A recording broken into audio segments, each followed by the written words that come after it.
호주협의회 소속위원님들 휴교분이 시드니의 주요 한인촌 지역에서 거의 매일 이렇게 공간을 이루었습니다.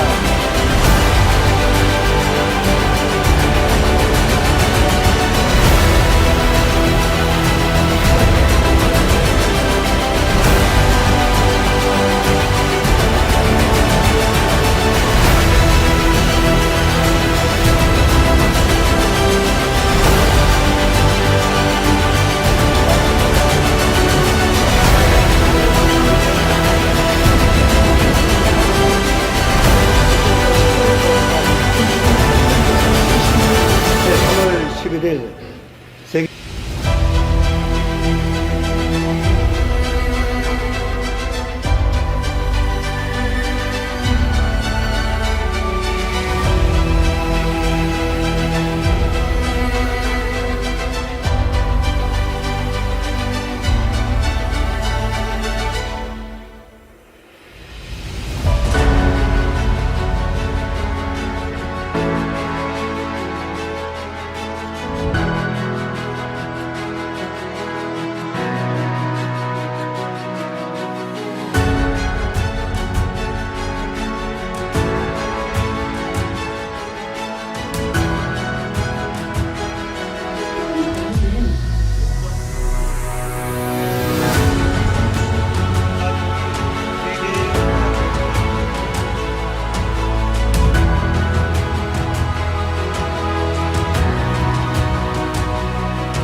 맞습니다. 2022년에는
지금부터 김성곤 재외동포 재단 이사장 초청 강연회를 시작하겠습니다. 오늘 강연회 사회를 맡은 민주평화통일자문회의 호주협의회 간사 원세호입니다. 앞서 호주협의회 정기회의에 이어 계속해서 접속해 계신 자문위원 여러분들께 다시 한번 감사드리고 새로 유튜브로 강연에 접속하신 모든 분들께 다시 한번 감사의 말씀드립니다. 먼저 국민 의례가 있겠습니다. 모두 자리에서 일어나셔서 화면상의 국기를 향해 주시기 바랍니다. 국기에 대하여 경례!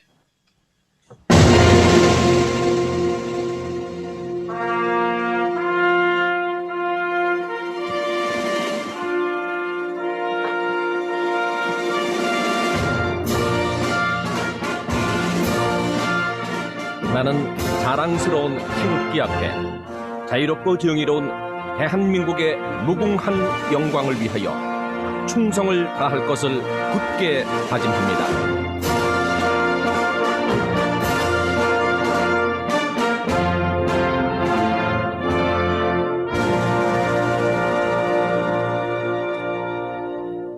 바로 다음은 순국 선열과 호국 영령에 대한 묵념을 올리겠습니다.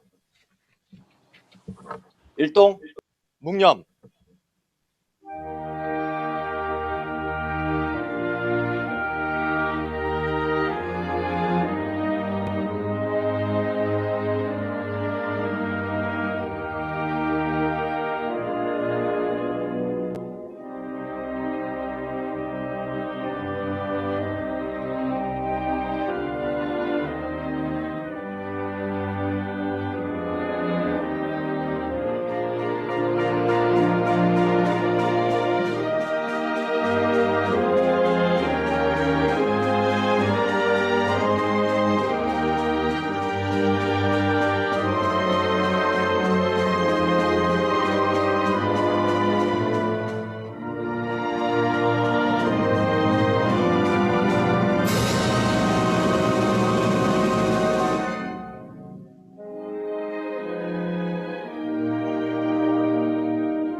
바로 애국가 제창은 생략하겠습니다. 모두 자리에 앉아주시기 바랍니다.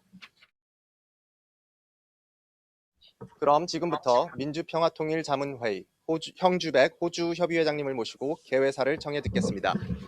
안녕하십니까. 민주평통 호주협의회 회장 형주백입니다. 코비드19로 이제는 익숙해진 비대면 온라인 강의가 여러분들을 뵙게 되어 반갑습니다. 그리고 무엇보다도 바쁘신 와중에도 온라인 강연에 기꺼이 응해주신 김성곤 재외동포재단 이사장님께 감사의 말씀을 드립니다.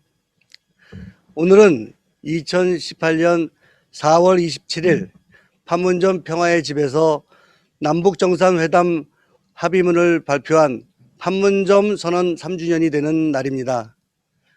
한반도의 항구적이며 공고한 평화체제 구축을 위하여 적극 협력해 나아갈 것을 합의한 판문점 선언으로 가슴이 뭉클했던 그때가 다시 생각이 납니다. 그러나 현재는 한반도의 평화가 아직 미완성 상태에 있고 희망 가득했던 변화도 중단되어 남북한 및 국제관계가 쉽지 않은 상황이지만 다시금 3년 전 한반도의 봄으로 평화의 시대가 도래할 수 있도록 희망과 믿음을 가지고 우리 모두 재정비를 해야 할 때입니다. 그러한 의미에서 코로나 사후 시대의 즈음에 한반도 평화의 모색과 더불어 재외동포의 역할을 생각할 수 있는 오늘의 강연은 그 의미가 있으며 기대가 큽니다. 다시 한번 김성곤 이사장님과 축사해 주시는 강정식 대사님과 이숙진 아태지역회의 부의장님, 그리고 강연에 참여하고 계시는 각 지역협의회 회장님과 단체장님, 민주평통 자문위원님들과 호주 교민 여러분들께 고개 숙여 감사의 말씀을 올립니다. 감사합니다. 네, 형주백 회장님 귀한 말씀 감사합니다. 다음은 강정식 주 호주 대한민국 대사님을 모시고 축사를 청해 듣도록 하겠습니다. 네, 감사합니다. 존경하는 김성곤 재외동포재단 이사장님, 그리고 이숙진 아태지역 부의장님, 그리고 형주백 호주협의회 회장님, 그리고 각 지역 협의회 회장님, 그리고 평통위원님, 그리고 참여하고 계신 해외동포 여러분, 다들 이렇게 화상으로나마 뵙게 돼서 대단히 반갑습니다. 그리고 또 저 동업자인 저시드니 총영사, 홍상우 총영사 반갑습니다. 먼저 오늘 코로나 상황에서도 이렇게 좋은 행사를 마련해 주신 민주평통협의회 형주백 회장님과 관계자 여러분께 깊은 감사의 말씀을 드립니다. 특히 바쁘신 와중에도 오늘 강연을 해주시는 김성곤 재외동포 이사장님께 각별한 감사의 말씀을 드립니다. 저도 개인적으로 이사장님하고는 밴쿠버하고 토론토에 근무할 때 종종 뵌 적이 있습니다. 그래서 강연을 한다고 해서 아주 기쁜 마음으로 오늘 저도 참여하게 됐습니다.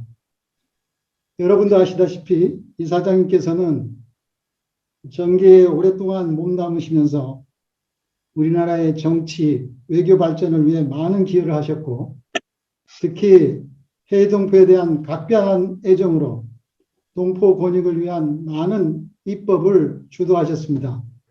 지금은 다 아시다시피 재동포 이사장으로서 해외 각지에 있는 우리 동포들의 지위와 권익 신장 그리고 복지 증진을 위해 불철주야 노력하고 계십니다.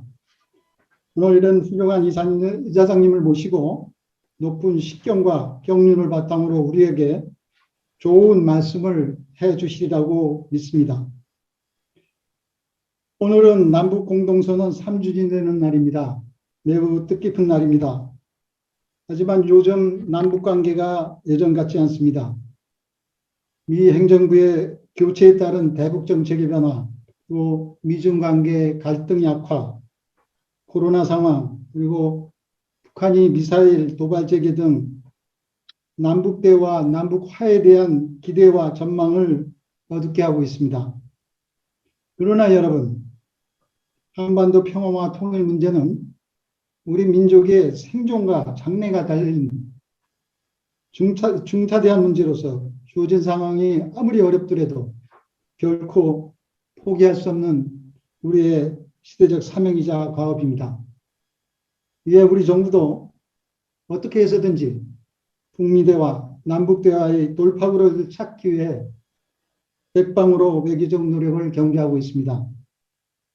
외부 환경이 어려울수록 우리 내부에서부터 통일 역량을 더욱 가다듬고 높여나가야 하겠습니다.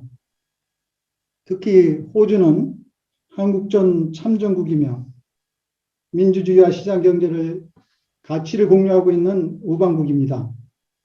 우리와 같이 안보는 미국에, 경제는 중국에 크게 의존하는 국가로서 앞으로 양국 간 전략적 이해와 협력 강화가 어느 때보다도 중요하다고 하겠습니다. 이에 따라 우리 호주 평통위원 여러분 주류사회, 동포사회를 대상으로 한 적극적인 활동이 매우 중요합니다. 2019년 9월에 출범한 제19기 호주협의회는 지난 2년간 그 역할과 사명을 다해왔습니다. 한인사회의 원로 또는 차세대 지도자로서 코로나의 어려운 환경에서도 동포사회의 화합 발전에 적극 기여하였고, 여러분도 비디오를 통해 시청하였습니다마는 2000년 시드니 올림픽 남북 공동입장 기념 전시회를 비롯해서 평화통일 골든벨 행사, 그리고 각종 강연회, 그리고 공모전 등을 통해서 남북 화해와 평화 통일을 위한 우리 동포 의견을 수렴하고 의지를 결집하는 데 큰 힘을 기울여 왔습니다. 이 기회를 빌어서 이숙진 아태 부의장님과 형주백 호주 협의회 회장님을 비롯한 평통 여러분들의 노고에 다시 한번 감사의 말씀을 드립니다. 아울러 저희 대서관과 총영서관은 이제 임기가 얼마 남지 않은 제19기 협의회 활동을 마지막까지 적극적으로 지원해드리고 원래 다시 출범하는 제20기 협의회 활동에 대해서도 최선을 다해 지원드리겠다는 약속을 드립니다. 끝으로 오늘 행사 개최를 다시 한번 축하드리고 김성훈 이사장님께 다시 한번 감사드립니다. 아무쪼록 오늘 강연회가 우리 호주 지역 평통위원들이 한반도 평화 정착과 조국 통일을 위해 뜻을 한데 모으는 유익하고 보람된 시간이 되기를 바랍니다. 감사합니다. 네, 귀한 말씀 전해주신 강정식 대사님 감사드립니다. 다음은 이숙진 민주평화통일자문회의 아시아태평양 지역회의 부의장님을 모시고 축사를 청해 듣도록 하겠습니다. 바쁘신 평일임에도 불구하고 오늘 2021년 상반기 정기회의에 참석해 주신 민주평통호주협의회 위원님 모두께 감사의 인사를 드립니다. 특히 오늘 상반기 정기회의를 완결하는 차원에서 특별 강연을 맡아주신 재외동포재단의 김성곤 이사장님 진심으로 환영합니다. 또한 오늘 따뜻한 격려의 인사를 맡아주신 강정식 대사님께도 감사의 인사를 전합니다. 세계 각국의 한인 동포사회가 주재하고 있듯이 재외동포재단의 김성곤 이사장님께서는 취임 직후부터 해외 평통과의 만남에 적극적으로 나서 주셨습니다. 해외 협의회들을 대상으로 한 강연회를 통해 이사장님께서는 해외 평통위원들의 공공통일 외교 활동의 중요성을 적극 부각시킨 바 있습니다. 김성곤 이사장님의 강조대로 우리 해외 평통은 공공 외교 활동의 천병 역할을 맡고 있고 호주를 비롯한 세계 곳곳에서 민간 외교사절의 역할을 극대화하기 위해 전력을 다하고 있습니다. 고국 정부의 통일 정책에 대한 해당 동포사회의 지지 여론 조성은 물론 주재국 주류 사회를 대상으로도 다각적인 공공 통일 외교 활동을 펼치면서 한인 동포사회의 위상 제고를 실질적으로 견인하고 있습니다. 해외 평통을 통한 공공 외교 활동이 가능한 것은 바로 고국 헌법기관으로서의 위상에 걸맞는 조직 구성원들의 전문성, 다양성, 대표성에 기초하고 있음을 강조드리고 싶습니다. 해당 국가의 주류사회에 진출한 20대 전문직의 동포 1.5세대, 2세대에서 시작해 한인단체 대표와 동포사회의 원로 지도자들에 이르기까지 모든 연령계층의 다양한 직능 대표들이 총망라되어 있습니다. 즉 해외 평통은 고국 대한민국 헌법에 명시된 헌법기구일 뿐만 아니라 전 세계 5대양 6대주에서 고국의 국격 제고와 한반도 평화에 대한 국제사회의 여론을 이끄는 견인차 역할을 하고 있음을 늘 기억해 주시기를 바랍니다. 특히 고국 정부의 신남방 정책과 호주 등의 미들파워 국가들을 중심으로 한 다자주의 외교의 중요성이 그 어느 때보다 부각되고 있는 시점인 만큼 민주평통 호주협의회를 비롯 아태 지역의 산하의 6개 협의회에 대한 재외동포재단의 적극적인 관심과 협력이 매우 중요시되는 시점임을 적극 강조드리고 싶습니다. 끝으로 오늘 행사 준비를 위해 많은 노력을 기울이신 호주협의회 형주백 회장님 이하 임원진 여러분께 각별한 격려의 인사를 전합니다. 고맙습니다. 귀한 말씀 전해주신 이숙진 부의장님 다시 한번 감사드립니다. 축사를 해주신 강정식 대사님 그리고 이숙진 부의장님 외에도 많은 내빈들이 이 자리에 함께 자리해 주셨습니다. 그 내빈분들을 잠시 소개해드리겠습니다. 먼저 시드니 총영사관의 홍상우 총영사님 참석하셨습니다. 감사드립니다.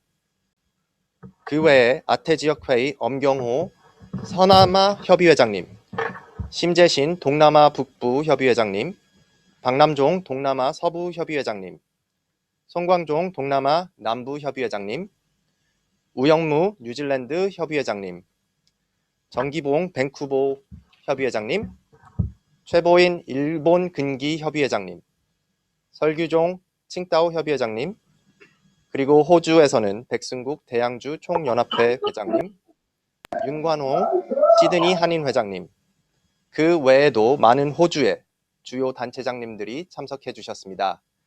다 소개해드리지 못한 점 양해해 주시기 바랍니다.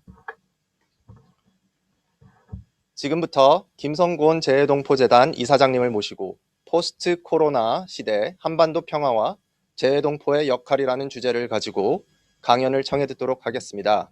강연에 앞서 김성곤 이사장님을 소개해드리겠습니다.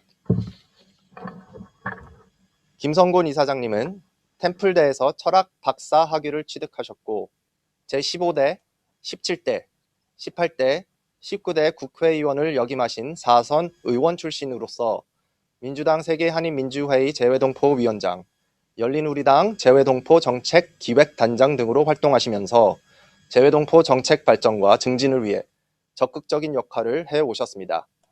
그리고 지난 11월에는 제10대 재외동포재단 이사장으로 취임하셨습니다. 그러면 김성곤 재외동포재단 이사장님을 모두 큰 박수로 모시겠습니다. 네, 반갑습니다. 오늘 뜻깊은 4.27 판문점 선언 3주년 기념을 하면서 호주 민주평통에서 부족한 저를 초청해 주신 데 대해서 감사드리고, 또 이 행사를 위해서 애써주신 우리 형주백, 평통 지회장님과 모든 임원님들, 또 강정식 호수 대사님과 두 분의 총회사님, 그리고 이숙진 부의장님 등 모든 분들께 감사드립니다. 오늘 약 30분 정도에 걸쳐서 제가 우리 한반도 한민족의 지표가 세계사적으로 어디에 와 있는가 하는 역사 얘기를 제가 좀 하겠습니다. 사실 제가 대학에서는 역사를 전공했거든요.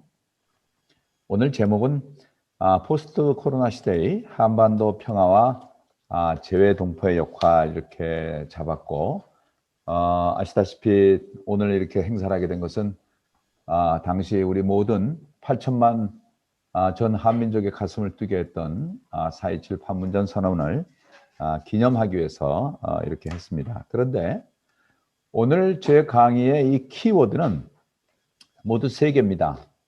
하나는 코비드-19, 그리고 재외동포, 그리고 한반도 분단.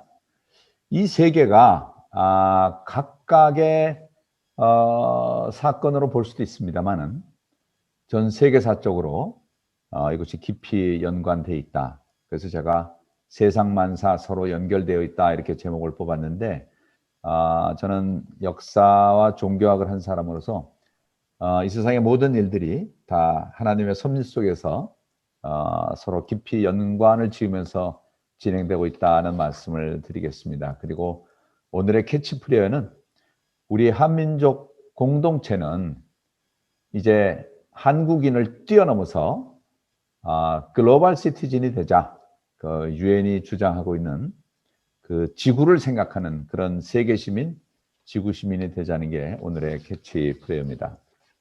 먼저 코로나 팬데믹에 대해서 말씀드리겠습니다. 어저께부로 전 세계 확진자가 1억 4,700만 명, 어마어마한 숫자죠. 그리고 사망자가 310만 명입니다. 정말 역대급 전염병이라고 할 수가 있습니다.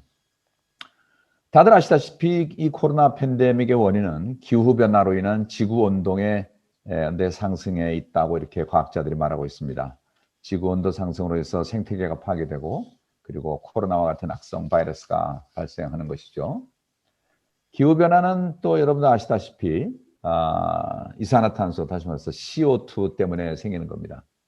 근본적으로는 영국에서 시작한 산업혁명이 이 지구상에 그 새로운 물질 문명을 갖고 왔고, 이것이 많은 공장을 돌리려다 보니까 이 화석 연료를 쓰게 되고, 이것 때문에 그 이산화탄소 배출, 그 다음에 온실가스, 지구온난화, 기후변화 이렇게 해서 이 코로나19까지 이렇게 연이어서 발생을 하게 됐습니다. 이 오른쪽에 귀여운 소녀는 그레타 툰베리라고 스웨덴의 16살 소녀인데, 기후변화 협약을 작년에 탈퇴했던 이 트럼프 대통령을 맹비난하고 있는 아주 인기 있는 소녀입니다. 환경운동가죠. 그래서 어쨌든 결론은 산업혁명으로 만들어진 지금 지구의 위기, 이것을 극복하기 위해서 우리는 문명의 대전환이 시급하다는 것입니다. 산업화 이전 지구의 평균 온도와 비교해서 이 지구가 허용할 수 있는 허용치는 1.5도씨입니다. 2016년 파리 협정에서 나왔던 얘기입니다. 근데 이 1.5도 상승 제한이라는 목표를 달성하려면은 2030년까지 이산화탄소 배출량을 지금의 절반으로 줄여야 되는데, 매년 5%씩 우리의 그 에너지를 줄인다는 것은 사실 대단히 어려운 일입니다. 우리 문재인 대통령도 2050년까지 탄소 중립을 선언한 바가 있습니다. 자, 그런데 지금 전 세계는 백신이 보급되면서 이 백신이 어느 정도 보급되면은 코로나 팬데믹에서 우리가 완전히 벗어날 수 있다 이렇게 말하는데, 이거는 대단히 비과학적으로 근시안적인 생각입니다. 코로나 팬데믹의 근본 원인이 기후변화로 인한 환경 파괴에 있기 때문에 이 기후변화 문제가 근본적으로 해결하지 않으면 새로운 바이러스는 언제든지 생길 수 있고 그럴 때마다 새로운 백신이 또 필요한 겁니다. 다시 말해서 백신은 사후 약방일 뿐이죠. 그래서 근본 해결 대책은 환경 문제 해결이다. 그렇지 않으면 새로운 악성 바이러스, 새로운 백신, 또 전 세계가 락다운되고 또 긴급 재난지원금을 정부에서 지출해야 되는데 이것도 한두 번이지. 이걸 계속하다가는 전 세계 경제가 붕괴할 수 있습니다. 차제에 우리가 이 환경 문제를 근본적으로 해결할 수 있다 그러면 코로나는 지금 인류를 고통에 빠뜨리고 있습니다만 우리 인류를 구해낼 수 있는 또 좋은 기회를 제공할 수도 있다. 이렇게 말씀드릴 수 있겠습니다. 그래서 전 세계 국민들이 이제는 국경을 넘어서 우리는 지구인이다라는 지구시민의식을 가져야 됩니다. 이번에 유럽이나 미국에서도 봤듯이 아무리 강력한 군사력이 있어도 이 코로나 바이러스를 막지를 못합니다. 국민들의 생명을 지켜주지 못하죠. 따라서 뭐 미국이 됐든 일본이 됐든 뭐 호주가 됐든 이제 인류 공동의 적은 이웃 나라가 아니라 이 기후 변화고 또 이 코로나 바이러스가 우리 공동의 적이 되어 버렸습니다. 그래서 이제는 우리가 특정 국가의 시민의식보다 지구 시민의식을 가져야 된다. 그래서 제가 이제는 인류가 나라 사랑에서 지구 사랑을 해야 된다. 지금 물론 전 세계를 대상으로 하는 뭐 유엔과 같은 국제 기구도 있고 또 이렇게 블록 단위로 국방 경제 그 공동체가 있긴 있습니다만 기본적으로 세계는 국가를 단위로 해서 경쟁하고 있습니다. 그래서 미국인이다, 한국인이다, 일본인이다 이렇게 국가 단위의 경쟁에 치우치다 보면은 결국은 이런 환경 문제를 근본적으로 해결할 수 없기 때문에 우리가 이제는 국가보다는 지구의 위기를 더 생각하지 않으면 안 되는 그런 시대에 접어들었다 이렇게 말씀드릴 수 있겠습니다. 자, 오늘 제가 문명의 얘기를 좀 말씀드리겠습니다. 지금 호주는 영연방 국가 중에 하나인데 영국의 유명한 역사학자 중에 아놀드 토임이라는 박사가 있었습니다. 이분은 국가 단위의 역사를 쓴 것이 아니고 문명 단위의 역사를 쓰신 분이죠. 그래서 이분의 연구에 의하면 지구상에 인류 역사상 약 20여 개의 커다란 문명이 생겼다 없어졌다를 반복하고 있었다고 합니다. 그리고 그런데 지금 이 지구상에 새로운 문명이 탄생을 하고 있습니다. 소위 지구촌 문명입니다. 그 전에는 중국 문명, 이슬람 문명, 뭐 인도 문명, 유럽 문명 그래서 지역 단위의 문명이었다 그러면 이제는 지구촌 전체를 하나의 단위로 하는 새로운 문명이 탄생하고 있는 거죠. 이것은 근대 과학, 기술, 교통의 또 교통통신의 발달 때문입니다. 그럼 과연 이 새로운 지구촌 문명의 주인은 누구이겠습니까? 과거 중국 문명의 주인은 중국이었고 인도 문명의 주인은 인도였듯이 지구촌 문명도 주인이었을 텐데 그 첫 주인은 영국이었습니다. 호주가 영연방 국가인데 오늘 제가 영국 얘기를 좀 많이 하겠습니다. 영국은 18세기에 소위 증기기관을 발명하면서 산업혁명을 주도했고 이 영국에서 시작한 산업혁명은 전 유럽을 뒤엎었고 이것이 서구가 전 세계 물질 문명을 주도하게 된 원인을 제공하게 됩니다. 여기 왼쪽의 사진은 당시 영국의 방적 공장의 모습입니다. 그 전까지 우리는 간의 수공업에 의해서 옷을 만들었는데 이때부터는 공장에서 막 옷을 찍어냈죠. 그리고 오른쪽은 증기기관차인데 그 전에는 그 생산한 물건들을 소나 말이 끌고 다녔는데 이제는 증기기관차로 대량으로 운송이 가능해진 겁니다. 자, 이 속에서 시작한 산업혁명은 한편으로 전 세계에 새로운 물질 문명을 갖고 온 것까지는 좋았습니다만은 이 속에서 시작된 소위 물질 문명이 자본주의라는 시스템으로 발전을 하면서 이 물건을 계속 공장에서 생산하려고 하니까 값싼 원료가 필요하고 또 공장에서 생산된 물건을 팔아먹을 시장이 필요한 겁니다. 그래서 결국 영국을 주도로 해서 프랑스, 이태리, 독일, 서구 국가들이 아프리카하고 아시아를 식민지로 만들게 됩니다. 그러면서 영국은 소위 해가 지지 않는 나라가 됐죠.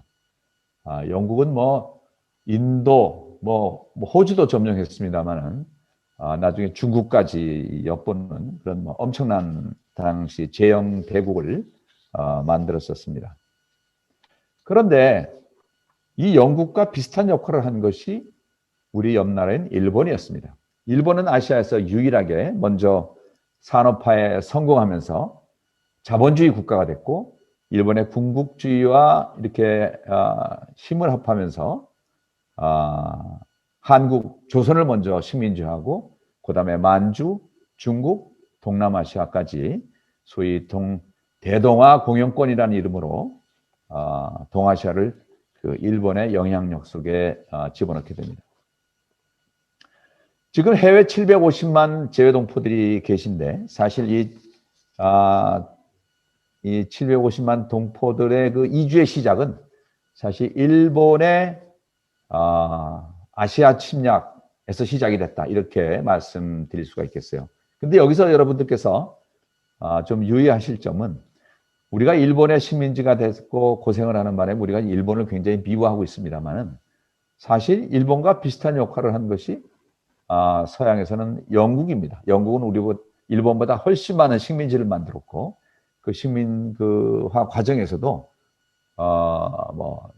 일본보다 더하면 더했지 그 잔인한 일들이 많았었거든요. 근데 우리는 사실 영국은 별로 미워하지 않고, 일본은 우리를 직접 침략했기 때문에 일본은 우리가 굉장히 미워하고 있습니다만은, 이제는 우리가 그런 시각보다는 전 세계를 이렇게 하나로 놓고 보는 그런 좀 보다 객관적인 시각을 놓고 판단을 한다면은 일본과 한국의 역사를 보는 눈도 좀 새롭게 가질 수가 있다, 이런 말씀을 제가 드릴 수 있겠습니다. 그리고 일본이 한국을 침략한 데는 당시 영국이 중국을 지배하는 과정에서 영일 동맹이라는 것이 있었기 때문에 사실 가능한 일이었습니다.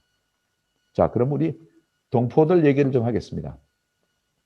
한민족 디아스포라의 첫 시작은 러시아였었습니다.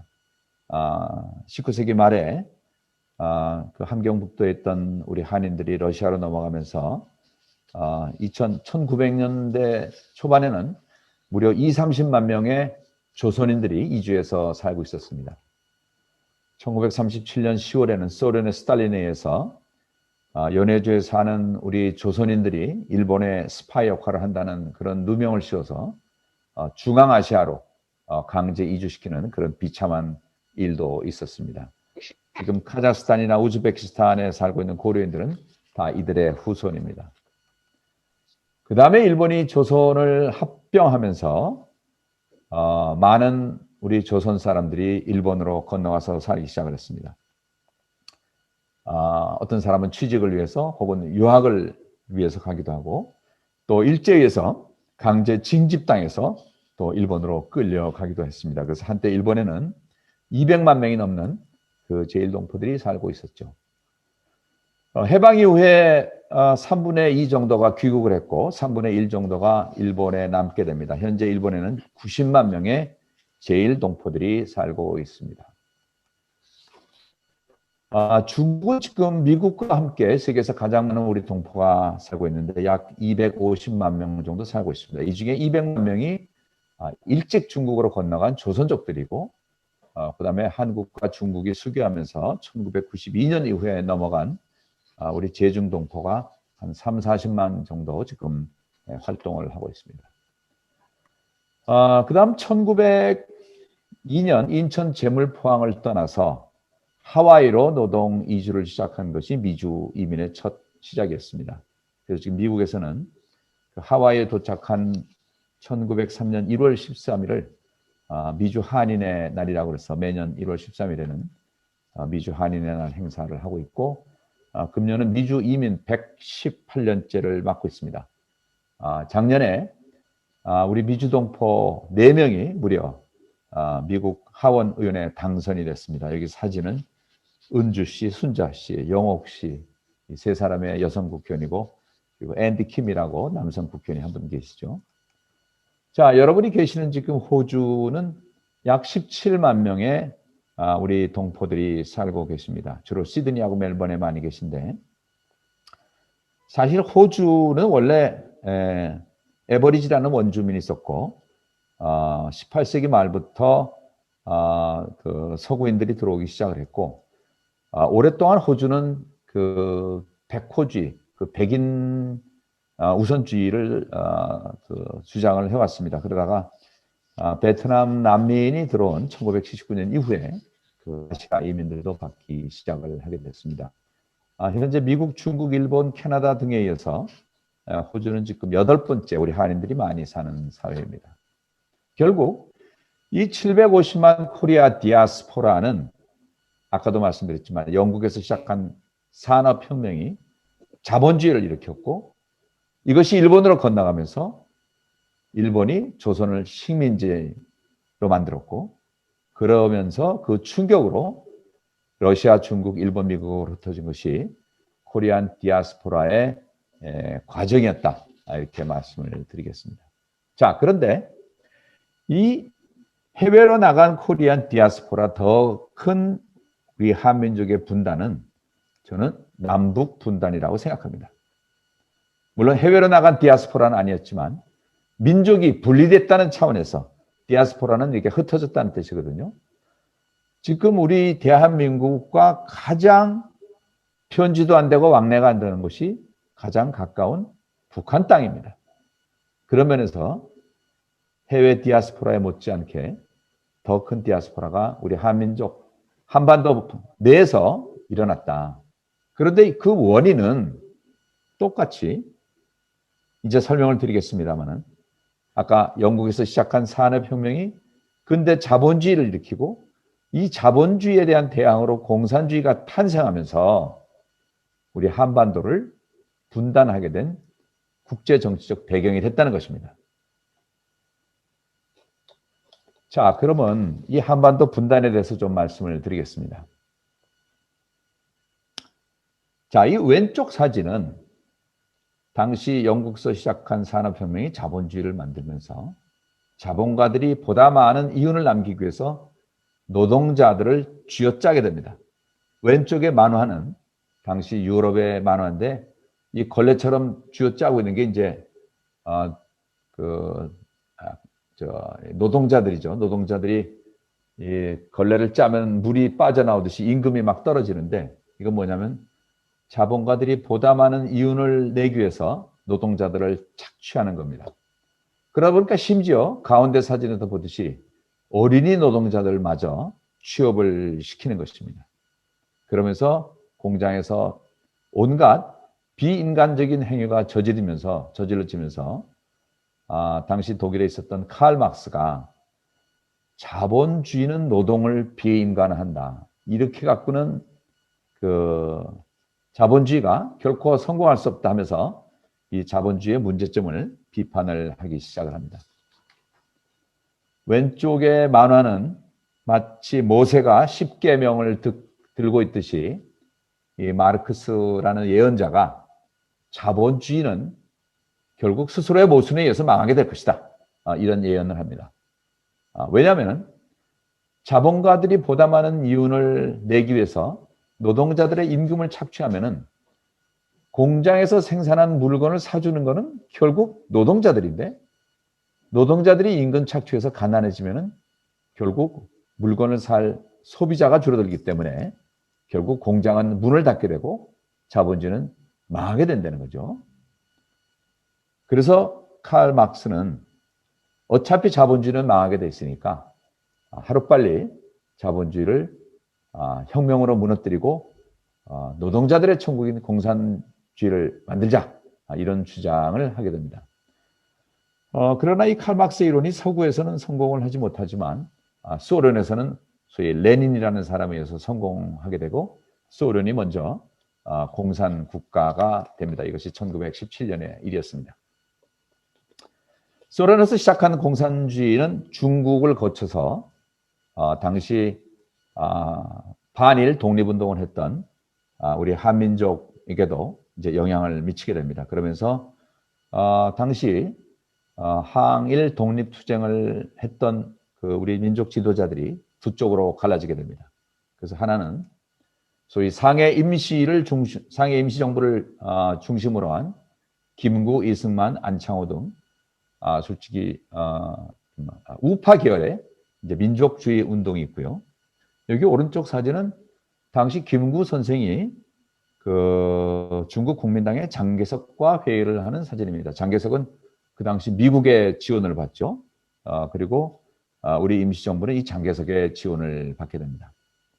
그런데 그 반대쪽에는 소위 김일성이라는 사람이 모택동과 스탈린의 지원을 받으면서 항일 독립운동을 하게 됩니다.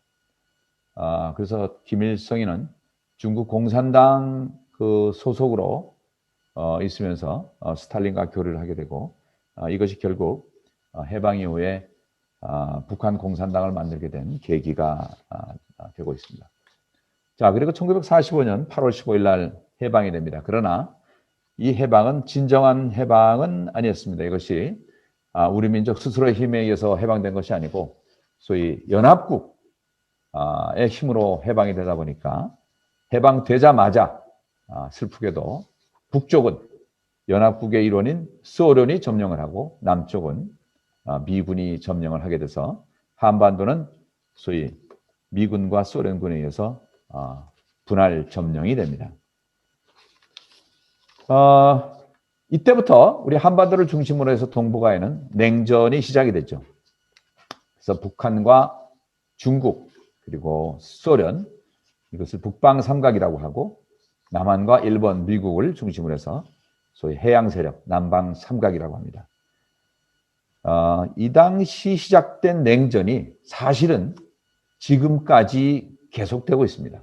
물론 저 소련을 지금 중국이 대체하고는 있습니다만은 그 냉전이라는 이 근본 구조는 지금도 우리 한반도를 괴롭히고 있습니다. 어쨌든 해방 이후에 소련과 미국이 남북을 점령하면서 남쪽에는 소위 미국과 가까운 이승만이 정권을 수립하게 됐고 북쪽은 김일성이가 소련의 도움을 받아서 정권을 수립하게 됩니다. 그러나 그 결과는 우리 민족 최대의 희생자를 낸 6.25 한국 전쟁이었습니다. 6.25 한국 전쟁은 우리 민족끼리의 전쟁뿐이 아니고 소위 소련, 중국을 중심으로 한 공산주의 세력과 그 다음에 미국을 주축으로 한 소위 자본주의 국가들이 우리 한반도에서 벌린 국제전이었습니다. 다시 말해서 공산주의와 자본주의가 한반도에서 본격적으로 충돌하게 된 거죠. 저는 우리 6.25 전쟁이야말로 가장 비참하고 슬픈 전쟁 중에 하나이다. 왜냐하면 우리 같은 동족끼리 서로 죽고 죽이는, 그리고 또 여기에 참전한 외국군까지 합해서 무려 500만 명에 가까운 사람들이 죽거나 다친 그런 전쟁이었었고, 그리고 어느 한쪽이 승리하지를 못하고 결국은 무승부로 끝난 그런 전쟁이었습니다. 그리고 6.25가 어쨌든 끝나고 이제 세월이 흐르면서 뭐 결국 역사는 변하게 돼 있습니다. 미국과 소련 그리고 중국과 미국이 이제 서서히 화해를 하기 시작하면서 1988년 서울 올림픽에도 우리의 적성 국가였던 소련과 중국이 이제 선수를 보내게 됩니다. 그러면서 무려 40년 동안 적대 관계를 유지했었던 소련과도 우리가 외교 관계를 수립하고 중국과도 당시는 중공이라고 그랬습니다. 외교 관계를 수립하게 됩니다.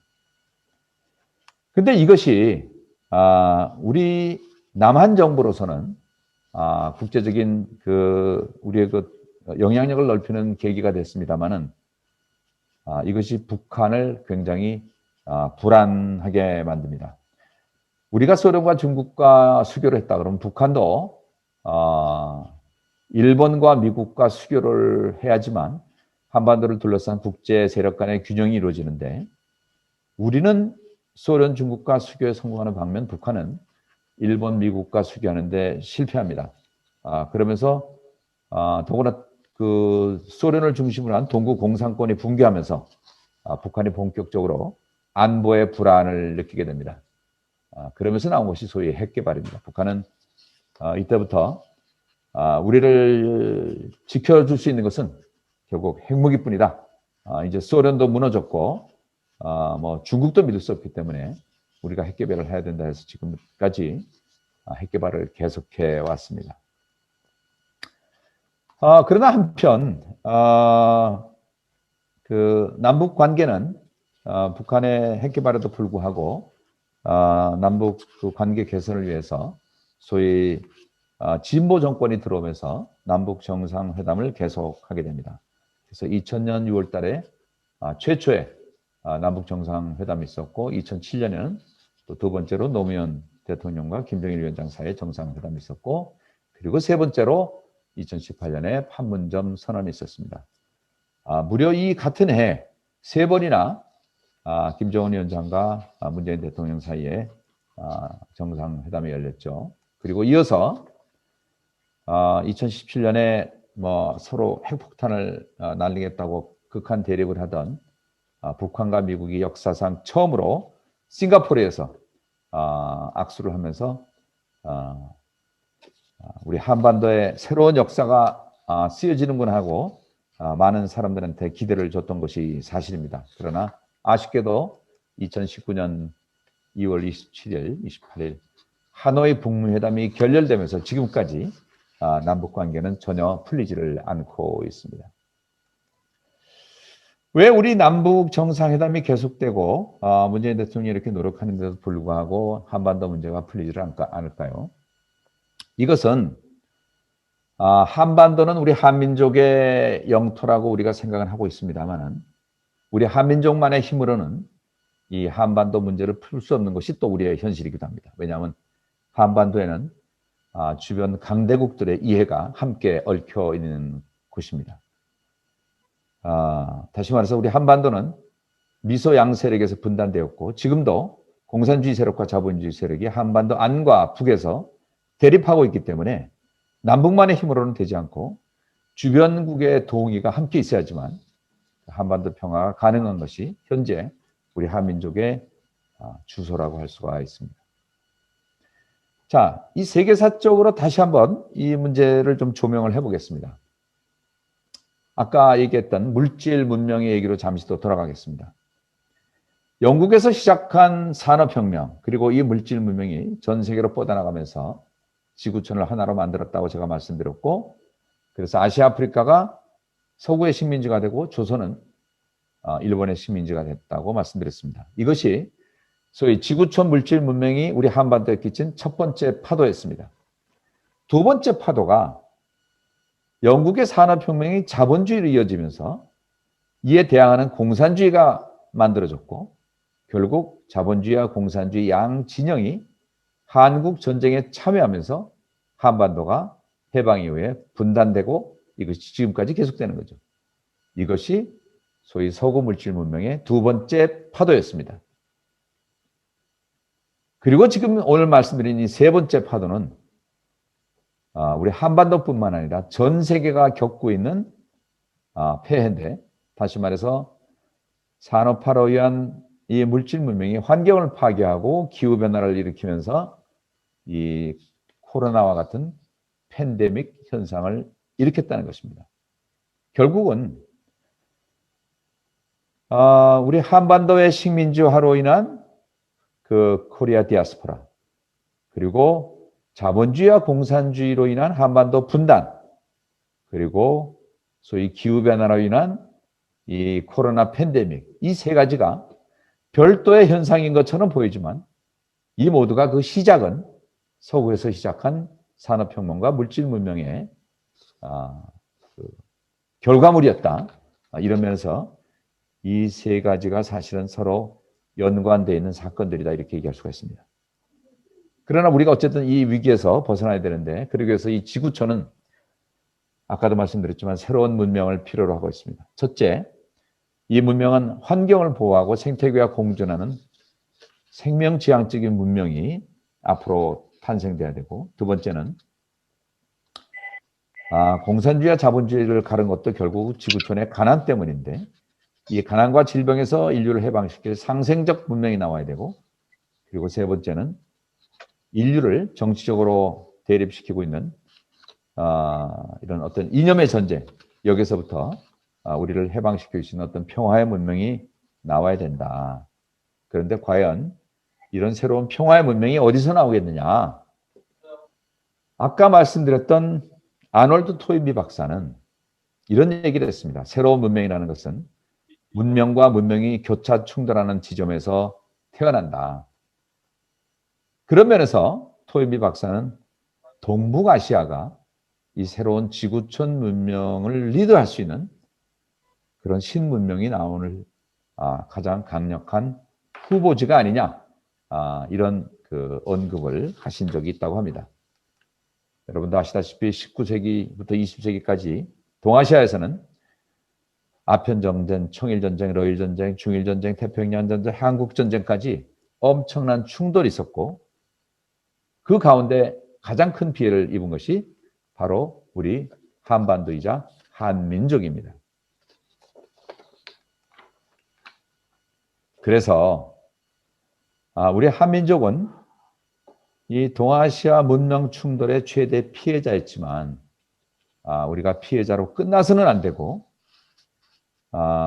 우리 의지와 관계없이 우리 한반도에서 벌어졌던 이 문명의 충돌 때문에 생긴 우리 민족의 비극을 우리는 새로운 문명의 창조라는 이런 인류사적 과제를 만들어내야 된다. 이것이 저는 우리 민족의 새로운 인류사적 숙제다. 이렇게 말씀을 드리고 싶습니다. 이거는 저의 희망사항입니다. 우리 한민족이 새로운 문명의 주역이 되자.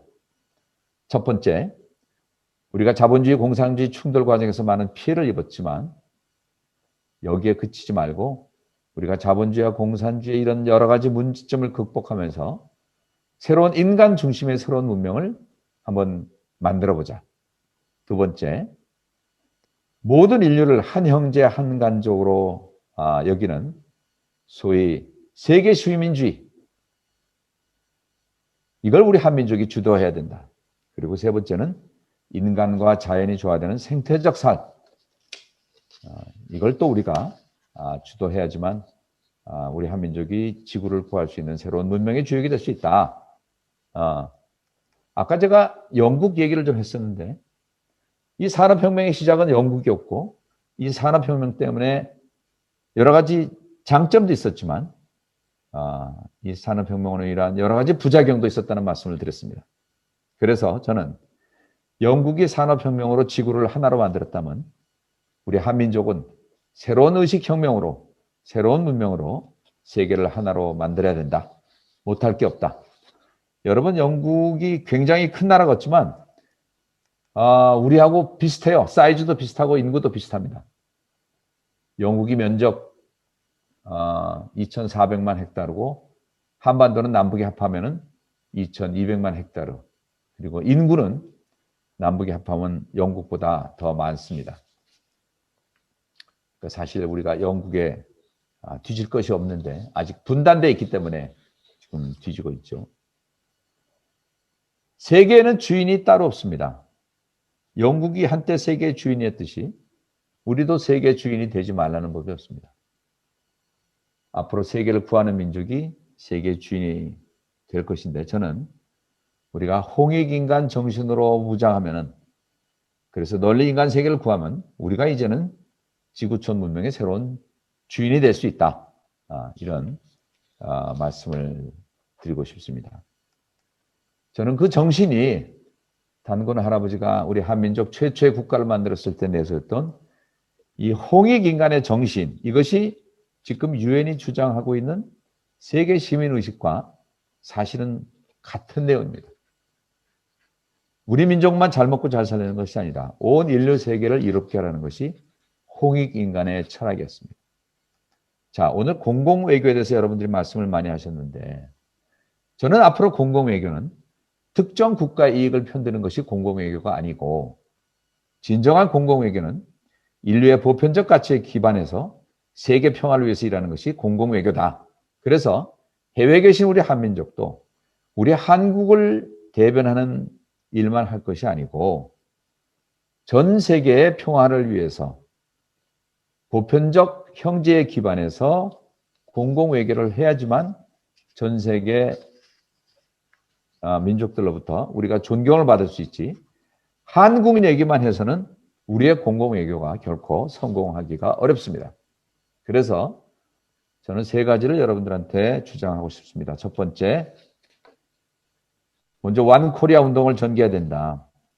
우리 민족끼리 싸우면서 우리가 세계 평화를 얘기할 수 없잖아요.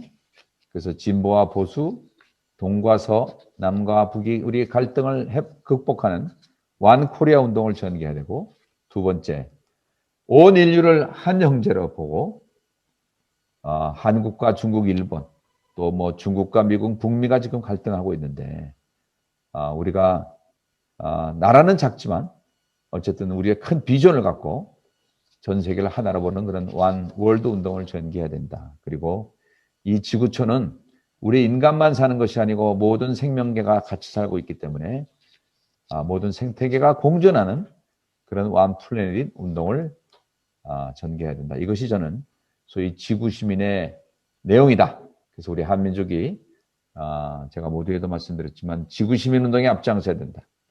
우리 한민족은 현대사에서 물질 문명 최대 피해자였지만 이것을 원망으로 갚지 말고 오히려 사랑의 정신으로 갚는 그런 아름다운 민족, 또 홍익 인간의 정신을 발휘하자는 것입니다. 여러분, 세계인들은 우리를 코리아라고 부르고 있습니다. 코리아는 한자로 고려라는 말에서 나왔는데 매우 아름답다는 뜻입니다. 우리의 삼천리 금수강산도 아름답고 케이팝 가수들도 아름답지만 홍익 인간의 정신이야말로 저는 가장 아름다운 우리의 한국 문화라고 생각을 합니다. 우리가 이 홍익 인간 정신으로 새로운 문명을 창조해서 평화로운 지구촌을 건설하는 데 앞장선다면 우리가 전 세계인들로부터 존경받을 수 있고 우리의 공공외교가 저는 세계에서 빛날 것이다 이렇게 생각하면서 전 세계 시민으로서 우리 한민족 공동체의 평화외교를 완성해서 세계로부터 아름다운 민족 코리안이라는 칭찬을 들을 수 있도록 우리 해외에 계신 민주평통 여러분들께서 노력해 주실 것을 부탁드리면서 제 강연을 마치기로 하겠습니다. 감사합니다.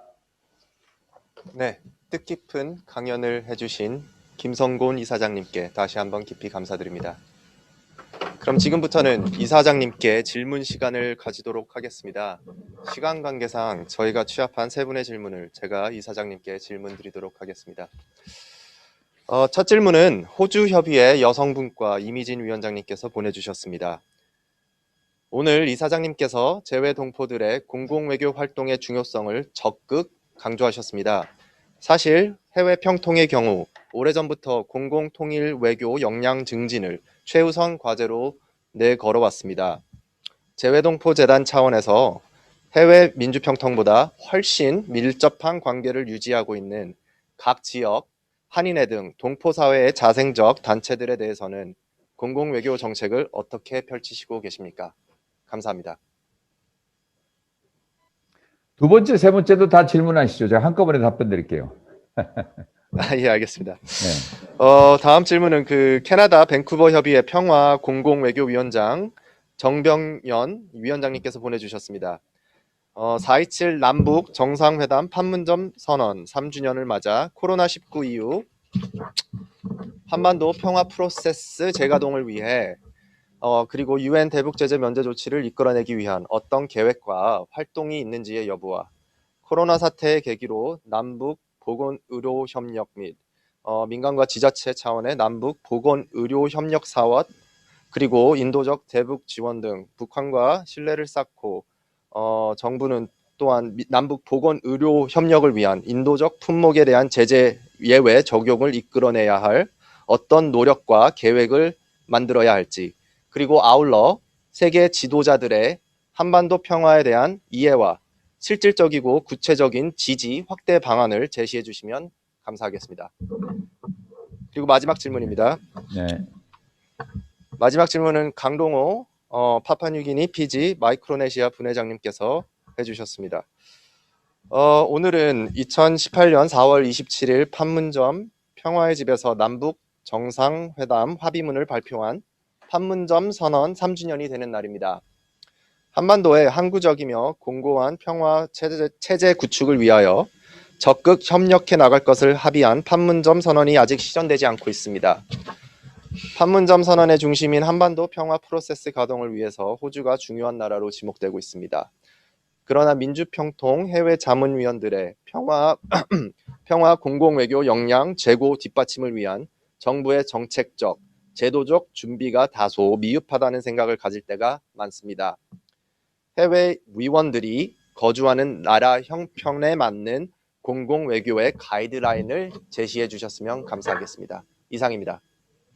네. 그 두 번째 질문부터 조금 답변을 드리자면은, 지금 코로나 사태, 남북 보건의료 협력 뭐 이런 말씀이 나오고 있습니다만은, 북한은 사실 지금 뭐 코로나가 없다는 입장이고요. 그리고 남북 관계가 유엔 제재로 막힌 이후로 사실상 지금 어떤 인도적인 사업도 남북 관계에 이루어지고 있지를 않습니다. 저는 뭐 그 문재인 대통령의 그 4.27 선언 그 이후에 또 벌어지는 여러 가지 이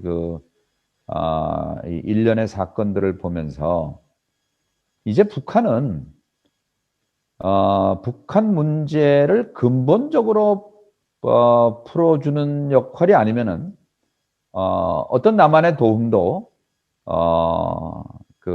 받으려고 할 것 같지가 않아요. 그러니까 북한으로서는 뭐 인도적인 사업이니 뭐 조금 도와주고 이런 거 다 뭐 귀찮다. 이 자기네들을 제재하는 이 근본적인 문제를 풀어라. 이것이 북한의 지금 입장인 것 같고, 그러나 유엔 제재를 비롯한 이 북한에 대한 그 제재를 근본적으로 풀기 위해서는 이건 남한의 힘만 갖고는 지금 되지가 않습니다. 가장 크게는 미국이 동의를 해야 되고, 또 유엔 결의에 동참한 국제사회가 같이 해줘야 되는데, 이게 굉장히 어려운 문제죠.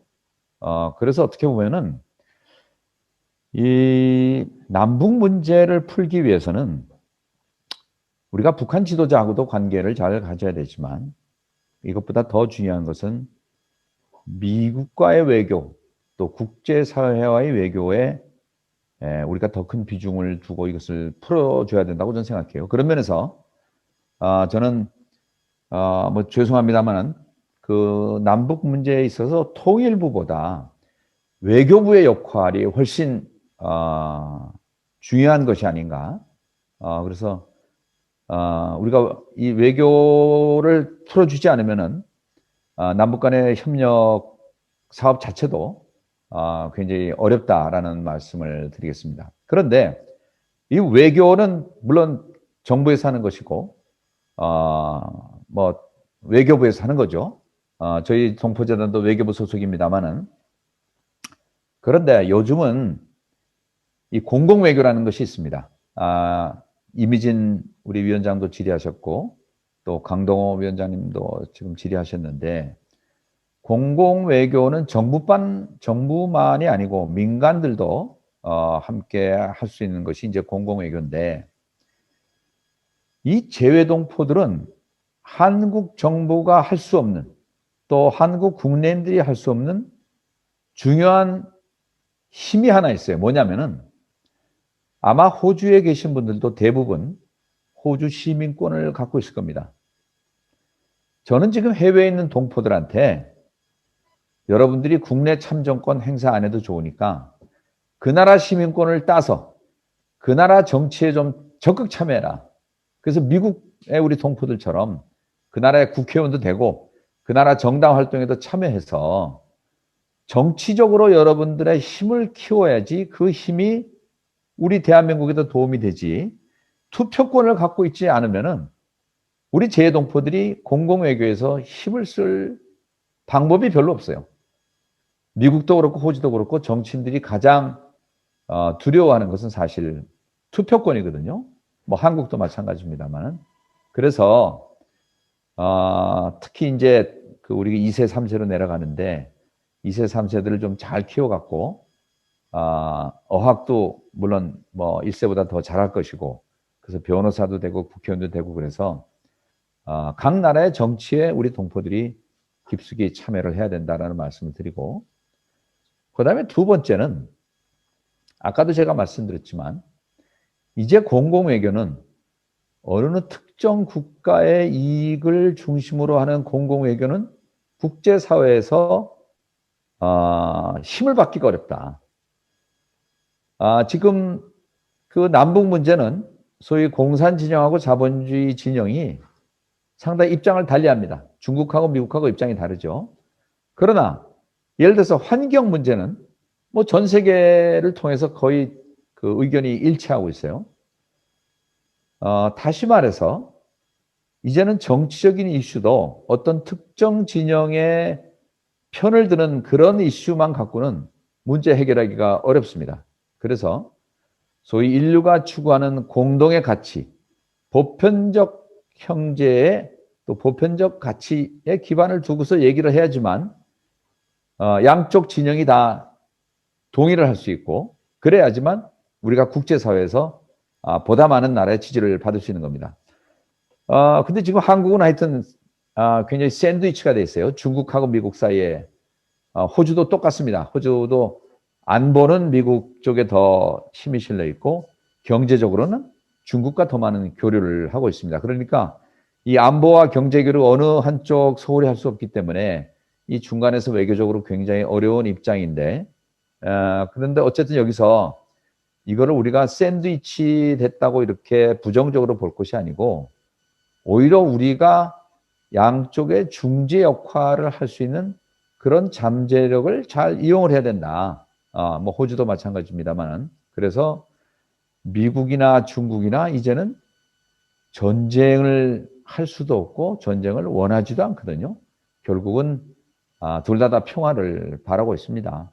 그리고 또 경제적인 번영을 바라고 있고 그렇기 때문에 평화나 경제적 번영이나 이렇게 그 모든 나라가 추구하는 공동의 목표가 있기 때문에 여기서 우리 한국이 아까 제가 홍익인간 얘기를 했습니다마는 모든 인간 세계, 모든 인류 세계, 모든 국가를 이롭게 할 수 있는 그런 보편적 솔루션을 제시해야지만 이 한반도 평화 문제도 같이 풀 수가 있지. 어느 한쪽 편만 들어갔고는 한반도가 이 국제 정치적으로 더 그 문제가 꼬이게 되지. 어느 그런 면에서는 우리가 그 양대 진영의 중간에서 굉장히 균형 감각을 갖고 지혜롭게 공공 외교를 펴야 된다. 이것이 제가 우리 해외에 계신 평통 회원들한테 좀 말씀드리고 싶습니다. 그리고 이 공공 외교를 하실 때 혼자 하지 마세요. 한국 사람들끼리만 하지 마시고 그 나라 소수민족들과 같이 하시고 또 그 나라에 계시는 그 주류 사회와 같이 하시고 그래서 같이 연대를 해서 이 코올리션을 해야지 힘을 받지 우리 한국 사람들끼리만 해갖고는 힘을 받기가 굉장히 어렵습니다. 그래서 뭐 우리가 위안부 문제로 사실 뭐 좀 이 아시아인들끼리 좀 연대를 뭐 하기도 했다고 하는데 어쨌든 이거는 뭐 더 큰 문제이기 때문에 꼭 이번에 지금 미국에서 터진 아시아 증오 범죄 문제도 그렇고 그래서 그쪽에 사는 여러 소수민족 또 나아가서는 그쪽에 사는 주류 사회하고도 연대해서 공공 외교를 하셔야지만 힘을 받을 수 있다. 이런 말씀을 드리고 싶습니다. 이상입니다. 네, 오늘 그 이사장님께서 질의응답 시간을 통해 거시적인 현 국제 정세에 많이 말씀해 주셨고 또 개개인의 자문위원으로서 한반도 평화 통일을 위해 나아가야 할 방향과 실질적인 노력 그리고 절차에 대해서 궁금증을 많이 해소해 주셨습니다. 다시 한번 머리 숙여 깊이 감사드립니다. 네, 이로써 강연의 모든 순서를 마치겠습니다. 귀한 강연을 선사해 주신 김성곤 이사장님 그리고 참여해 주신 모든 분들께 다시 한번 감사 인사를 드립니다. 감사합니다. 고생했습니다. 네, 수고들 했습니다. 감사합니다.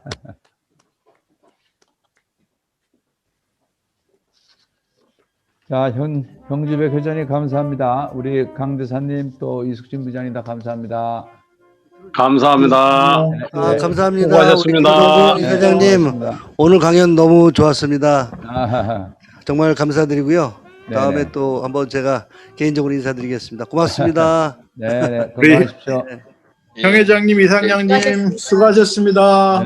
네. 아, 네, 감사합니다. 회장님 아이고, 반갑습니다. 예. 네, 행주백 회장님 수고 많으셨습니다. 아, 예, 심 회장님 감사합니다. 오늘 또 이렇게 함께 해주셔서 너무 감사드립니다. 네, 참 좋은 시간이었습니다. 네, 감사합니다. 이숙진 부회장님도 감사드리고요. 오늘 모든 분들 참여해 주셔서 너무 감사드립니다. 예, 모든 분들 수고 많으셨습니다. 아, 최보인 회장님 이제 들어오셨네. 예, 감사합니다. 예, 오늘 강연 또 이렇게 일본 근기협의회 우리 회장님이십니다. 오사카 지역의 우리 회장님이신데 이렇게 함께 해주셔서 너무 감사드립니다. 반갑습니다. 고맙습니다. 네네. 예, 고맙습니다. 모두 편한 밤 되세요. 네. 우리 민주평통 부회장님이시면서 아, 세계민주연합. 건강하십시오. 예. 감사합니다. 예. 네, 저는 제주도에서 이제 올밤에 서울로 올라갑니다. 아, 예, 예. 네. 네. 아까 노래 부른 아가씨가 제주도 아가씨예요. 예, 저희도 청도에도 내일 정기회를 하는데 이 분노래를 좀 틀어주려고 준비하고 있습니다. 아, 그러시군요. 아, 그러시네. 네네. 반갑습니다. 앞으로 우리 민주평통에서 이거 이 노래를 통일 노래로 한번 이렇게 밀어야 될 것 같습니다. 아주 너무 좋은 것 같습니다. 아, 우리 예, 고맙습니다. 나가겠습니다. 함께 해주셔서 너무 감사합니다. 아, 코로나 빨리 풀려서 우리 서로 빨리 얼굴 보고 싶습니다.